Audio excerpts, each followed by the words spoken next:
All right, so we're busting out the second half of this set of broad jumps. Now, when it comes to broad jumps, what you want to be mindful of, again, is the impact on your joints. So it's good to start out with lower reps. Kaytie, she's been fitnessing for a while. She's clearly in great shape and she knows what she's doing as far as her body awareness goes. If this is something that's new to you, then I would recommend doing 3 to 5 reps at a time. Maybe do 3 to 5 sets of 3 to 5 reps. It's not something that's meant to just wear you out and beat you down. It's about being precise, explosive, low impact. Since Kaytie's an athlete, we're gonna take it to about 10 reps. Let's turn around and start going back up the hill. See how she extends her hips fully? She's really swinging her arms into it and landing softly into a squat.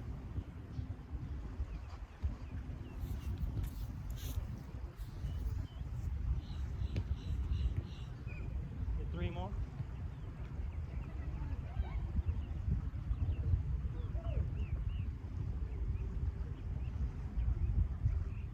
All right, good. Walk it back down here. Solid.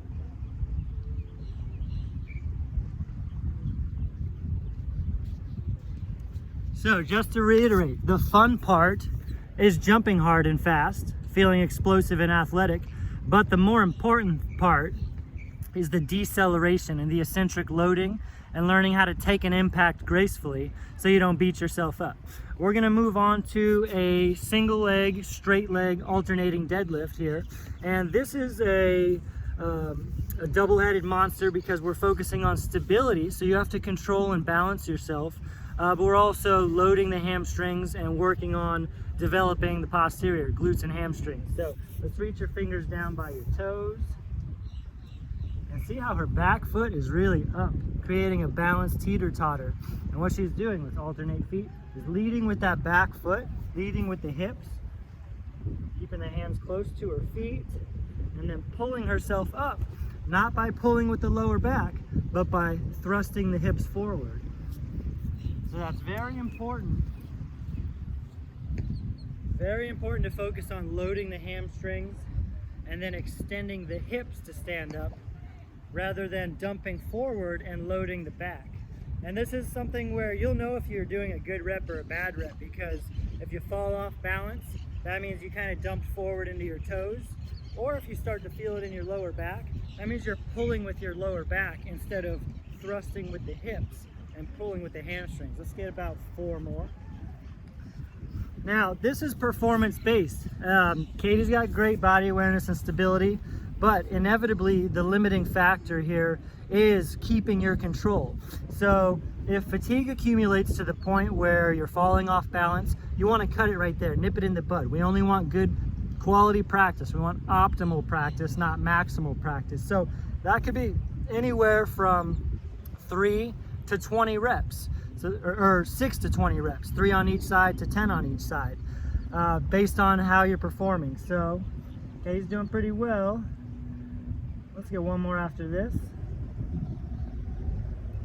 We inhale on the way down, and we exhale on the way up. I want to touch base on a few more things. So I want to pick on you. Let's get 2 more, a little bit slower. See how she's leading with the hips and the back foot, keeping the fingertips close to her legs, keeping her back straight and her hips level, and then coming up a little faster than she descends. So we always descend controlled, we come up a little quicker. We want to make sure that we're inhaling diaphragmatically, like we're inflating a balloon in our stomach on the way down. That supports and protects our lower back. And then we come up a little bit more aggressively. All right, awesome, Kaytie. So the primary objective there is stability training, and that's the limiting factor.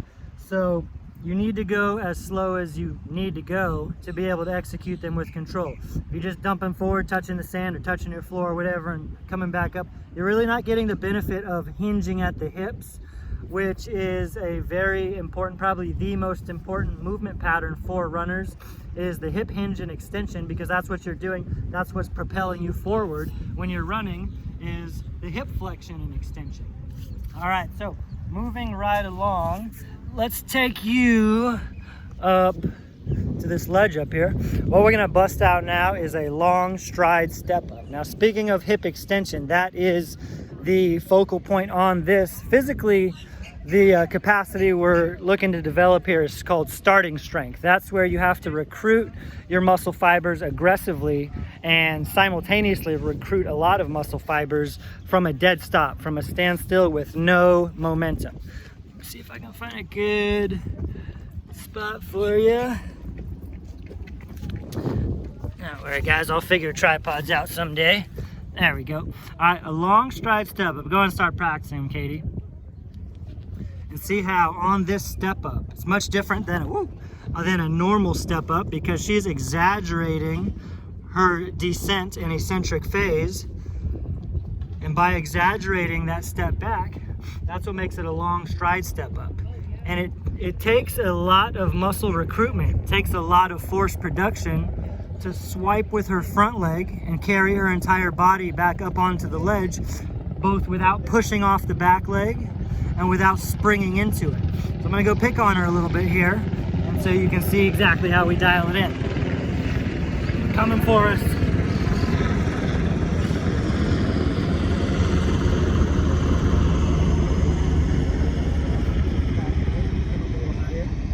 Big breath.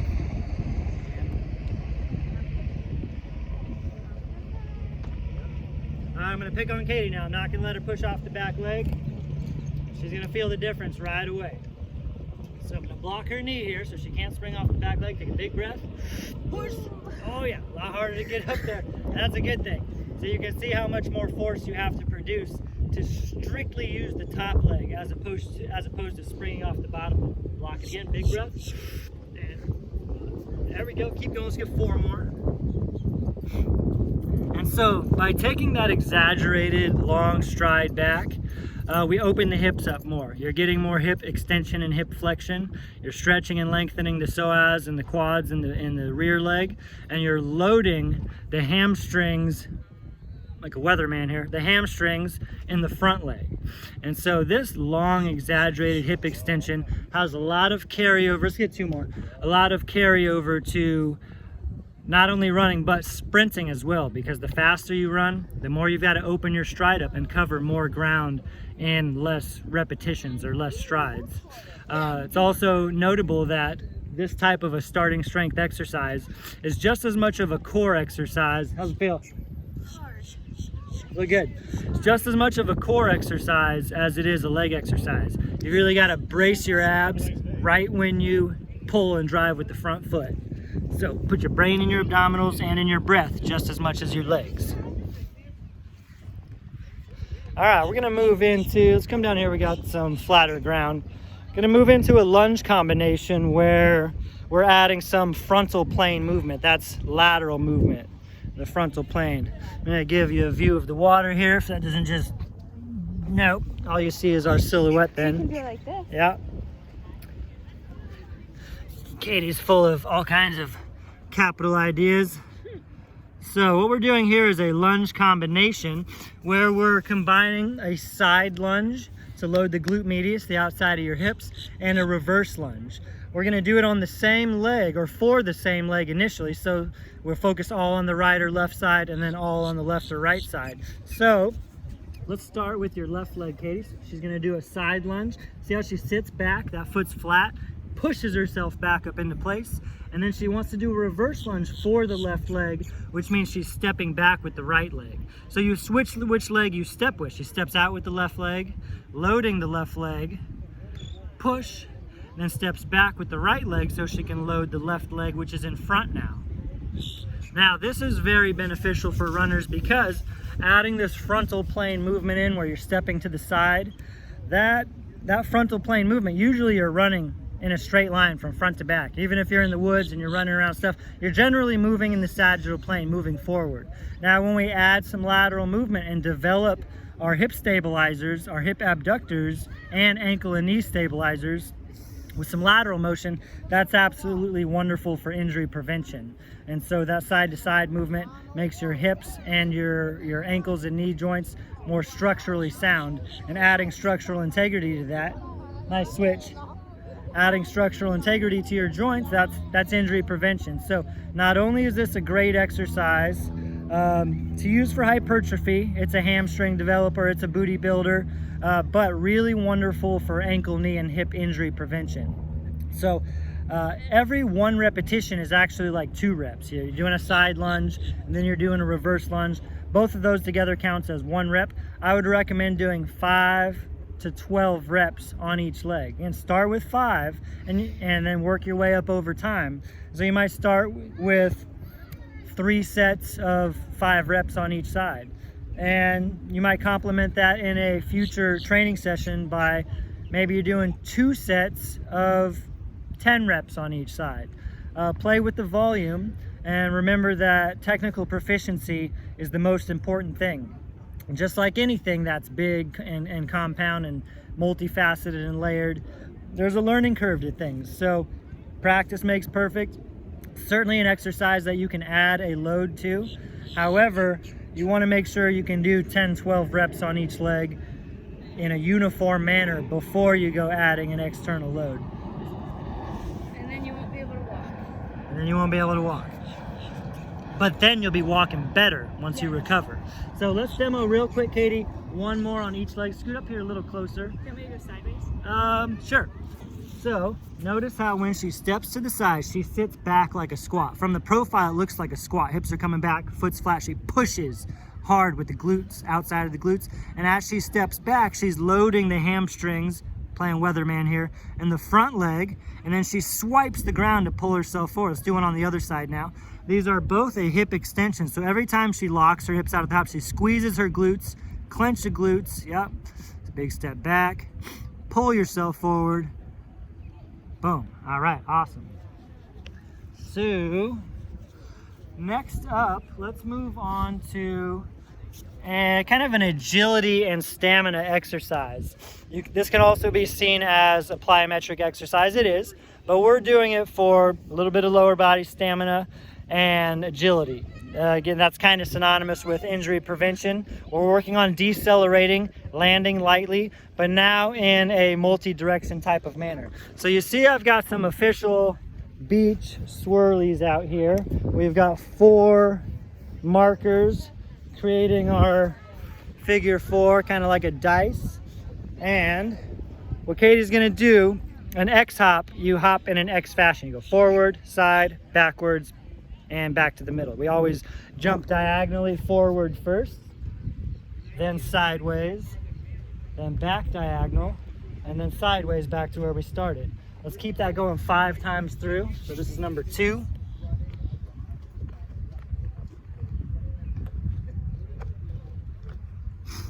We want to make sure we don't jump until we stop and stabilize. Stick the landing, stop and stabilize. Stick it, stick it. See how her arms are not stagnant. Her arms are moving with her. And she's a runner. She wants her arms to move. If you're a runner, you know we don't want T-Rex arms just glued in place. Those arms are a big part of your efficiency. A big dividends. All right, so now that's the first half of the drill. We switch sides and we're hitting it from the opposite direction. Let's get a little bird's eye view so you can see the footwork here. See how she stops completely, stabilizes, and then goes into her next rep.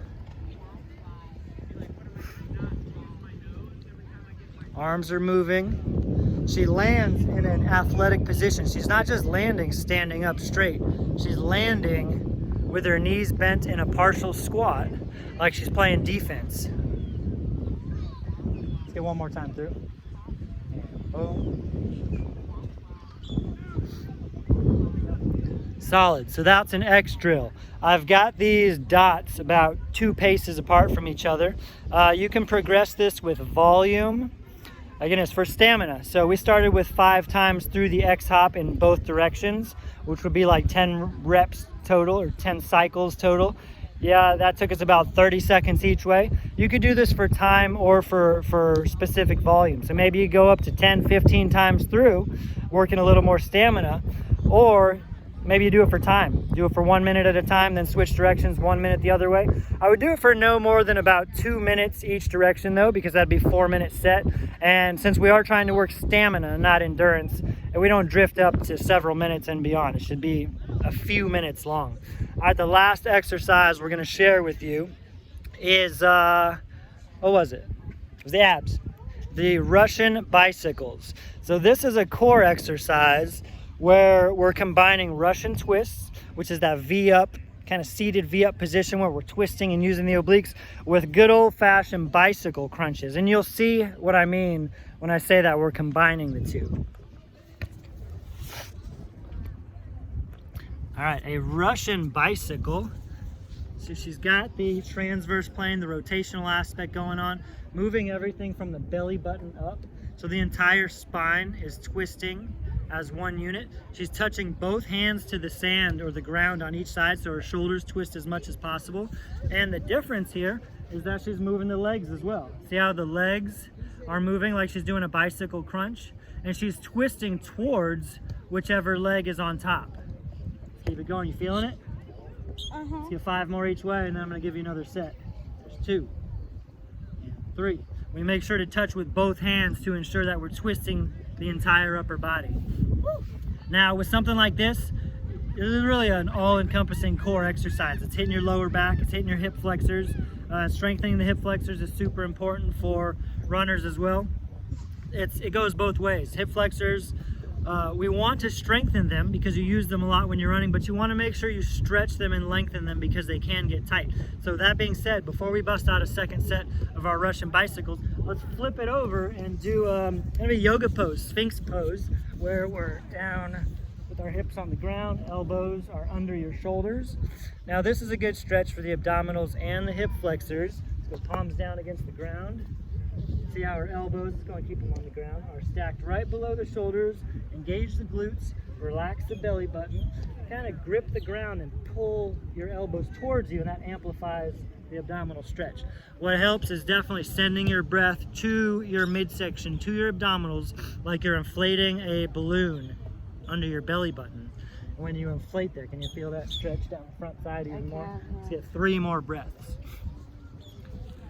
And this is a GPP routine. And GPP means you're really working on kind of being a jack of all trades and getting many benefits with a wide spectrum and variety of physical challenges and capacities. So when you're doing a shotgun approach like this, you want to feel like you got a well-rounded workout that didn't really set you back in any specific way. Like you didn't just annihilate one physical capacity, such as strength or endurance. We really touch base on stability, range of motion, starting strength, explosiveness, deceleration. Looking good. Now, you see how Kaytie's bending her knees like a bicycle crunch. Another variation here that you can play with and benefit from is doing the exact same thing, but straighten your legs out. Flutter kick. Yeah, do the same thing, but with straight legs. It's tough, it's tough. Look, keep as straight as possible. Oh, up and down, straight. You think I got that? Yeah, yeah. There you go. Hey, let's spin around because the terrain makes a difference here. Let's face the water. Sit up tall, and let's run through this from point A real quick. Sit up with me, Kaytie. Sit up all the way, because it is very challenging. Like the position can be the hardest part here. So we're gonna start legs pretty straight, sitting up really tall. We're gonna lean back just to the point where your feet come off the ground, right there. Now keeping your legs straight, let's twist to the right and raise your right leg up, the entire leg. Yep, now twist to the left, raise the left leg up, there you go. So now even if your heels touch the ground, yeah, straight leg, or lift whichever, there you go. Boom, boom, there's a lot going on here. And we like learning curves because the more that you have to think about what's going on, then the more movement patterns you're ingraining, becoming neurally efficient and becoming smarter. Let's get 3 more each way. Putting her through the ringer today. Touch it. Yeah, flip it over and stretch it out. Now that's a long set there. That will tax out your local core stamina. And that's a core stamina exercise. That's something you can take to technical failure until you feel like you're falling apart. And that's really when you want to cut it. So back and forth is 1 rep. You can go anywhere from say 6 to 8 reps on up to 20, 25 reps. And you always want to leave some money in the bank, so to speak, to progress. Let's walk it out and do some dislocates. You want me to box them? That's gonna be a different video. So between those 6 exercises, there's a couple of ways that you can program this. You can do it as a circuit where you're doing 1 set of each exercise, taking a little rest break and moving into the next set. Or you can do something called straight sets. Now this is just 2 ways to program that I would recommend up front. Or you can do straight sets where you do your 2 or 3 or 4 sets of that specific exercise, and then you move on to the next exercise. So you get all of one thing done, then you move on to the next. I would recommend alternating and trying both of them, because there's a different effect when you're doing the same thing over and over. It makes that thing harder and harder since you just pre-fatigued yourself doing it, but it's also fresh in your muscle memory, so it's kind of easier in that regard. But if you switch it up and do it as a circuit, you don't have to rest as long because you're moving on to something fresh, and you can move it as a little bit more of a cardio-esque type of workout. Work on your enduro training. So, Kaytie, what was your favorite exercise? Favorite, like, not that it was the easiest, but what felt like you as a runner, you were like, oh yeah, I can benefit from that for sure? I can definitely benefit from the split step-ups. The long stride step-ups, Yes. yep. The big hip extension. The long jumps. The broad jumps. Yep. Cool. Why do you feel like those can help you? Because they're explosive. Okay, and you feel like as a runner you could benefit from being more explosive? That, and I think it should help you be faster. For sure, Because you're absolutely. exploding off the ground. Dude, so what Katie's just said here is money, and this wasn't rehearsed. She said that those step-ups and the broad jumps and that explosiveness, that fast twitch muscle fiber activation, feels like that could help her be faster when she's running. And she's right, because what we're doing there is recruiting muscles aggressively and contracting those fast twitch muscle fibers to the best of our capability, and that means we're getting stronger, and that stronger neural efficiency and force production definitely translates to running faster, because at the end of the day, if you want to run faster, that's what you do. You produce more force, and that makes you more explosive. What felt like what was your least favorite thing? The split step-ups. The 'cause they're step-ups, so so hard. it's just hard to get it They're going. just so hard. Yeah. What would be the easiest thing you feel like you were able to just The get X into? jumps. The X jumps? Those are my jam. All right, Kaytie liked the X jumps because, and I know, because she's an athlete, she's a lacrosse player, and she's used to dodging, diving, dipping, ducking, and dodging. And that's right up, and that type of athletic movement is super fun. So have some fun with this. I put these in order so that way we prioritize things based on your energy systems and how complex and technical things were and how hard they were to implement. So you can definitely switch things up, but you can also follow along and just get right to work. So thanks a lot, Kate. Appreciate it, and we'll catch you next time. Bye.